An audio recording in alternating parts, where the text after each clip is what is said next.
Olá, meu nome é Giane Rodrigues, eu estou aqui representando a minha equipe que vai estar trabalhando na pesquisa de algumas epidemias e pandemias também. E nesse caso, nós vamos estar comentando aqui um pouco sobre o vírus da influenza H5N1, mais conhecido como gripe aviária. Vem comigo! Gripe aviária. De acordo com a Agência Nacional de Vigilância Sanitária e Ministério da Saúde, a gripe aviária é resultado da infecção das aves pelo vírus da influenza H5N1.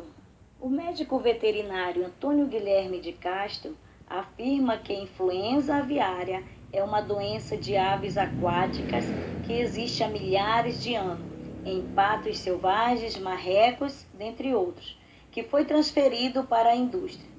Ela ganhou fama em 1997, quando deixou de ser um mal exclusivo das aves, contaminou e matou seres humanos na China. Já ocorreram vários surtos da gripe aviária em vários países. No entanto, de acordo com Victor Ares, assistente técnico da CNA, Comissão Nacional de Aves e Suínos, pela competência do setor público e privado, o Brasil está livre dessa doença há muitos anos. Inclusive, nunca teve um caso de influenza aviária registrada na sua história.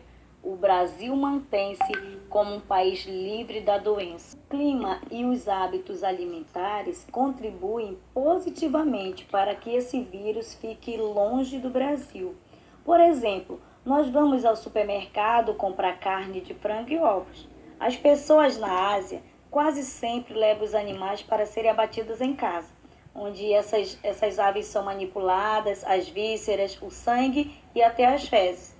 E é preciso lembrar que é através da manipulação dos animais que as pessoas se contaminam. O sudeste da China é considerado o epicentro do vírus influenza, com base nas duas epidemias prévias que lá ocorreram.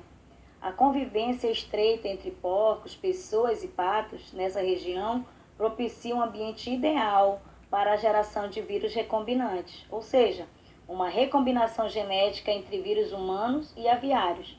Estudos genéticos e análises bioquímicas indicam que as pandemias da Ásia e de Hong Kong foram geradas por vírus recombinantes. Como se dá a transmissão desse vírus? Segundo a Organização Mundial da Saúde, a maioria das infecções humanas surge após o contato prolongado e próximo com as aves infectadas, ou com as suas fezes, ou até mesmo com a terra contaminada com as fezes. Sintomas mais comuns desse vírus. Nas aves, o vírus, além de quadros gastrointestinais, como diarreia e vômitos, podem causar quadros pulmonares e até uma morte imediata da ave. No ser humano, a espécie humana não tem anticorpo para esse vírus. Ele é muito patogênico e pode ser letal. Pode causar pneumonia, diarreia e existem alguns quadros de cefalite, que é uma alteração do sistema nervoso central. Possíveis repercussões da pandemia. Para ser transmissível entre humanos, condição necessária para que a pandemia aconteça, o vírus tem de sofrer uma mutação genética, ou seja, recombinar com o vírus humano, o que acontece quando alguém é infectado pelo vírus da gripe, das aves e humano ao mesmo tempo. Neste último caso, os dois vírus trocam material genético, podendo originar um novo vírus e assim iniciar uma pandemia. Apesar do avanço científico e os cuidados com a imunização, ainda assim, em pleno século XXI, o famoso vírus H5N1 continua atemorizando a população humana pela sua capacidade em provocar uma pandemia. Como se prevenir desse vírus? Bom, de acordo com a Anvisa, a prevenção se dá por meio da biosseguridade, como telando e fechando os aviários, proibindo visitas de pessoas estranhas, implantando práticas de higiene, dentre outros. O grande segredo é detectar vírus de baixa patogenicidade para evitar que o mesmo se torne de alta patogenicidade. Esse é um trabalho que os setores responsáveis, inclusive aqui no Brasil, já vêm fazendo. As vacinas existentes, desenvolvidas para proteger os humanos durante epidemias, não seriam eficazes contra um vírus influenza completamente novo. Se o vírus novo contiver genes da influenza humana, pode ocorrer a transmissão direta de pessoa a pessoa e não apenas de aves para o homem. Quando isto acontecer, ou se acontecer, estarão reunidas as condições para o início de uma nova pandemia de influenza. Olá, eu sou a Graciete Matos, acadêmica do curso de Pedagogia da FBN. O tema proposto para a apresentação desse vídeo aula sobre as pandemias mundial é a pandemia da gripe A de 2009. O vírus desta pandemia foi identificado como uma nova cepa do já conhecido vírus, o influenza A, subtipo H1N1. Vamos conhecer sobre o impacto deste vírus no mundo, qual a sua origem, quais os sintomas, quais as prevenções, quais os medicamentos e vacinas. No Brasil, quais foram as medidas que foram tomadas para conter o vírus? São esses assuntos e muito mais que abordarei neste vídeo aula. Vamos conhecer mais sobre esse vírus? Pandemia gripe A de 2009. Inicialmente designada como gripe suína e gripe mexicana, e em abril de 2009 como gripe A. Foi uma pandemia de uma variante de gripe suína, cujos primeiros casos ocorreram no México, em meados do mês de março de 2009. Veio espalhar-se pelo mundo, tendo começado pela América do Norte, atingindo pouco tempo depois a Europa e a Oceania.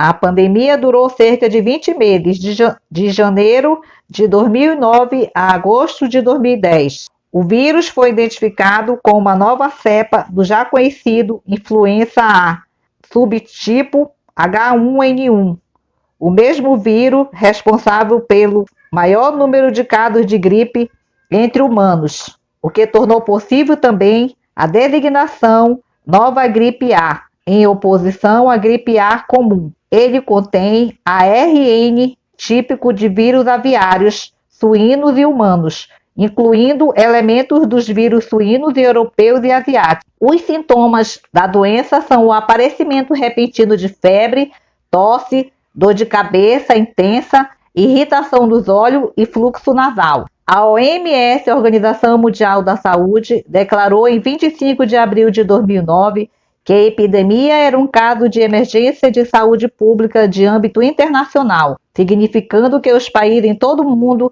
deverão acentuar a vigilância em relação à propagação do vírus. No dia 11 de junho, o nível de alerta subiu ao máximo, nível 6. É decretada a pandemia, visto esta existir em mais de 75 países e em vários continentes. Em 10 de agosto de 2010, a diretora-geral da OMS, Margaret Chan, anunciou o fim da pandemia de gripe A. A história. A pandemia começou em porcos no México. Os registros históricos apontam por ao menos 3 pandemias provocadas por vírus influenza a cada 100 anos. A maioria delas foi a de gripe espanhola, com mais de 50 milhões de mortes no mundo entre 1918 e 1920. O mundo estava há 4 décadas sem enfrentar uma pandemia, quando em março de 2009 o governo mexicano foi informado do aumento do número dos jovens adultos que sofriam de uma doença respiratória aguda, e em pouco tempo os casos foram também registrados nos Estados Unidos. No mês seguinte, o novo subtipo do vírus de influenza H1N1 foi identificado em amostras de pacientes coletadas nos 2 países. Tratava-se de uma variante inédita surgida em animais e capaz de infectar humanos. Os vírus de influenza do grupo A, ou qual subtipo de H1N1, identificado em 2009, sofrem mutações frequentes e produzem novas cepas, contra as quais não temos imunidade. O H1N1 se disseminou rapidamente pelo mundo, por meio do Sistema Aéreo Global. Em 11 de junho, a OMS declarou que o mundo enfrentava uma pandemia de gripe suína. A OMS apontou que morreram por causa da gripe suína um total de 200 mil pessoas, tendo registrado casos em 214 países e territórios. A pandemia chegou ao Brasil. O Brasil foi seriamente afetado. Isso chegou a criar um sistema de vigilância para casos de gripe suína. Seu alvo eram pessoas que apresentavam os sintomas da doença e haviam viajado ao exterior ou entrado em contato com pessoas com essas características. Os primeiros casos entre brasileiros foram confirmados no início de maio em São Paulo, Rio de Janeiro e Minas Gerais, principalmente entre pessoas que haviam viajado aos Estados Unidos, Argentina e ao Chile. O total de casos cresceu exponencialmente no Brasil e atingiu seu pico na primeira semana de agosto. O Ministério da Saúde aponta que em 2009 e 2010 foram notificados 105.054 casos no Brasil. 98,2% dos casos do subtipo de H1N1 ocorreram em 2009, com total de 2.098 mortes. A gripe suína foi mais comum entre as pessoas mais jovens. A faixa etária de 0 a 29 anos respondeu por 62,5% dos casos em 2009, enquanto que os de mais de 60 anos representavam apenas 4,8%. Medicamentos e vacina. Um fator fundamental para o baixo índice de morte em relação ao número de pessoas infectadas durante a pandemia de H1N1 foi o fato de haver na época medicamentos antivirais capazes de combater aquele vírus. Celtamivir, nome comercial Tamiflu. Tais medicamentos são usados também para combater outras variantes de vírus influenza. Outro elemento que contribuiu para controlar a disseminação do novo subtipo de H1N1 foi o desenvolvimento de uma vacina ainda em 2009. A vacina teve papel mais importante no controle da pandemia, o que permitiu à OMS declarar seu fim em agosto daquele ano. Introdução e origem da doença HIV. Essa doença ela foi diagnosticada em 1981.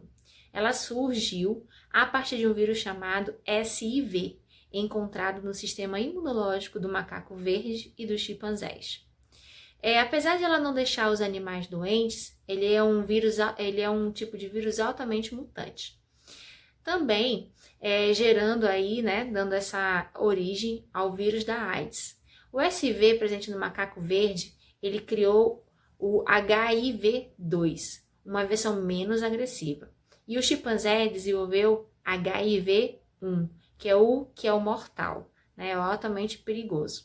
Bom, provavelmente essa transmissão ela tenha acontecido, segundo os especialistas, entre a relação do homem africano na questão da sua cultura, de caçar o macaco verde e os chimpanzés, ou até mesmo de tê-los como animais domésticos. Então, eles acreditam que através dessa relação foi que aconteceu a primeira transmissão do vírus da AIDS. Porém, existem alguns pesquisadores e especialistas que divergem dessa opinião.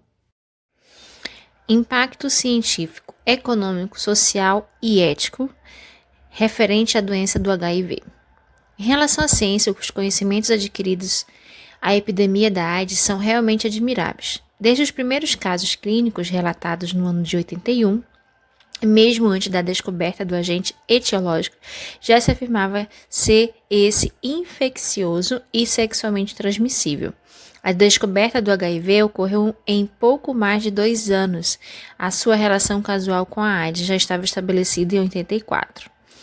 Em 85 já havia teste disponível para diagnóstico sorológico. Pouco tempo depois, estes testes começaram a ser utilizados para a triagem de sangue a ser transfundido.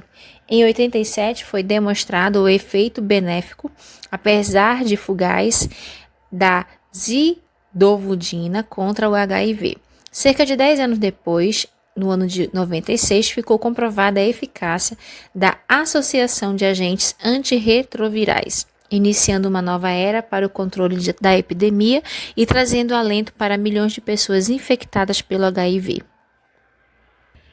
Quanto à questão ética, a AIDS desnudou uma variedade de desafios legais e especialmente éticos, vários desses que antecediam essa epidemia, tanto em países industrializados como naqueles em desenvolvimento.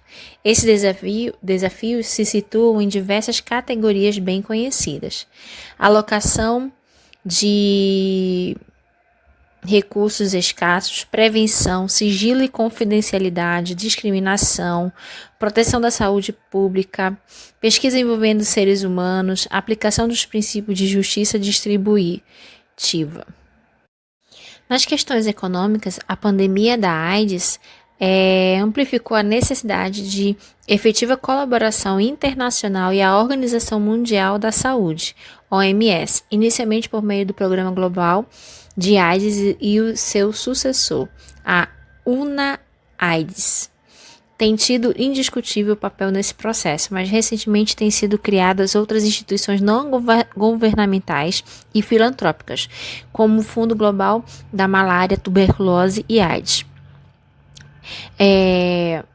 Se isso, por um lado, expande a quantidade de recursos disponibilizados, por outro, leva a risco de diminuir tanto os recursos quanto as pressões para que o Estado assuma seu real papel na saúde pública, além da possibilidade de a definição da agenda ficar a critério apenas do financiador. A colaboração na pesquisa sobre AIDS tem obrigado o reexame dos aspectos legais e especialmente éticos das pesquisas em geral. As dificuldades práticas para essa colaboração não são exclusivas da pesquisa relacionada à AIDS, mas as características peculiares dessa epidemia tornaram vários pontos mais visíveis e sensíveis.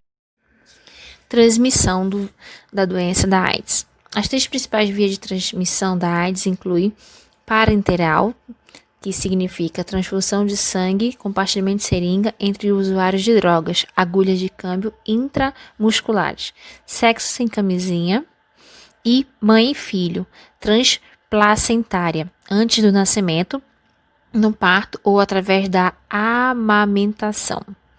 O vírus da AIDS não é transmitido de outras maneiras, como através do beijo no rosto ou na boca, abraço, aperto de mão, carinho, suor ou lágrima, uso de sabonete, toalha ou lenços, talheres e copos, piscina, banheiro, picada de inseto ou pelo ar. Por isso é possível conviver com uma pessoa portadora de HIV ou da AIDS. Neste momento, não há cura da AIDS ou HIV, mas existem tratamentos disponíveis e oferecidos gratuitamente pelo governo para controlar os sintomas e reduzir a quantidade de cópia do próprio vírus. O tratamento também pode melhorar a qualidade e a duração de vida em pessoas que já desenvolveram sintomas. Hoje vamos falar um pouco sobre a última pandemia que está assolando o mundo, que é o coronavírus. Abordarei um pouco sobre a sua origem, a sua transmissão e as medidas de prevenção que estão sendo impostas pelo governo para a contenção do vírus.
Nos últimos meses, o mundo vem vivenciando um novo vírus respiratório, que surgiu na China, na cidade de Wuhan. O nome oficial deste vírus é SARS-CoV-2, ou Coronavirus Disease 19, ou Covid-19, que significa doença provocada pelo vírus ou doença do vírus. Corona vem de coroa, pois ele remete às partículas do vírus que lembram as coroas. Transmissão. Ele se espalha por cutículas de espirros, tosses ou falas, e pode entrar diretamente em contato pelos olhos, narizes ou bocas, assim como a gripe, quando apresentado sintomas leves, como dificuldade para respirar, coriza, tosse, dor de garganta ou febre. Porém, ela pode se apresentar de forma grave, ocasionando pneumonia, deficiência renal ou até a morte. O vírus é capaz de sobreviver por horas em superfícies, podendo passar para as mãos das pessoas que se infectam ao tocar no próprio rosto, algo que uma pessoa comum faz em média 20 vezes por hora. Ao entrar no organismo, as partículas agem como chaves e aderem às proteínas que se envolvem nas variadas células humanas. Dentro da célula, o vírus a instrui a produzir mais cópias de si mesmo, podendo invadir a cada vez mais as células, ocasionando assim os sintomas do coronavírus, que é febre, tosse e fadiga, podendo haver duas formas de contaminação: em contato com os infectados ou em lugares onde o infectado tocou. Alguns grupos possuem maior probabilidade de adquirir o Covid-19. A maioria das pessoas que foram hospitalizadas já tinham algum problema de saúde, como doenças respiratórias, cardíacas ou diabetes.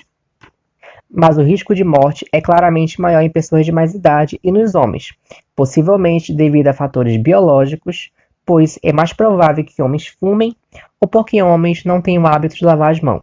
E até ano passado, eram apenas conhecidos 6 tipos de coronavírus, que poderiam infectar humanos. Porém, entre os dias 7 e 8 de janeiro de 2020, o novo vírus, até então chamado de 2019 nCoV, ou coronavírus, quando eles são vistos em microscópios, eles apresentam um formato redondo, que lembra uma coroa, e existem vários tipos desse vírus, desde os menos agressivos até doenças de maiores riscos à humanidade, como a SARS, Síndrome Respiratória Aguda Grave, que causou a pandemia entre os anos de 2002 e 2004, que teve início na China e tirou a vida de mais de 770 pessoas. E a MERS, Síndrome Respiratória do Oriente Médio, sendo um vírus que causou uma grande pandemia entre os anos de 2012, infectando mais de 8.000 pessoas e tirando a vida de 800, sendo identificado na Arábia Saudita e se espalhando por alguns países do mundo. História. 3 meses antes do primeiro caso oficializado, em setembro de 2019, um médico de 33 anos do Hospital Geral de Wuhan, Dr. Li Yang, enviou uma mensagem para um grupo de médicos alertando-os de um possível surto. Poucos dias depois, a polícia de Wuhan o fez assinar uma carta avisando-o que ele seria penalizado conforme a lei se por teimosia continuasse emitindo notas de opinião. Quando a OMS declarou emergência de saúde pública em janeiro de 2020, o Dr. Li Yang aparentemente já havia contraído o Covid-19, pois morreu disso uma semana depois. 3 semanas mais tarde, estima-se que 114.000 pessoas na China estavam infectadas. Se a China tivesse implementado medidas de contenção uma semana antes, as causas, de acordo com a revista Time, poderiam ser até 95% menor. Acredita-se que este vírus tenha surgido no mercado, na comunidade chinesa de Wuhan. Isto porque neste local vendiam animais selvagens e alguns frutos do mar de forma ilegal. E a primeira vítima teria tido contato com estes animais no mercado. A China, em fevereiro de 2020, estava confinada, tomando as devidas medidas de contenção, mas a Itália não, se tornando o próximo epicentro do vírus. A Itália se confinou em março de 2020, mas os Estados Unidos não fizeram o mesmo, tornando-se o próximo epicentro da pandemia. O Covid-19 chegou ao Brasil em janeiro de 2020. Uma mulher de 75 anos, que se contaminou fora do país, morreu infectada pelo vírus, devido à falta de medidas preventivas e à falta de consciência das autoridades, levando ao aumento dos números de casos de infectados e mortos no Brasil. Foi criada uma força-tarefa pelo ministro da Saúde, Luiz Henrique Mandetta, que determinou a quarentena ou isolamento social. Com a campanha Não Saia de Casa, Fique em Casa, lave as mãos ao chegar e tome as devidas medidas de prevenção.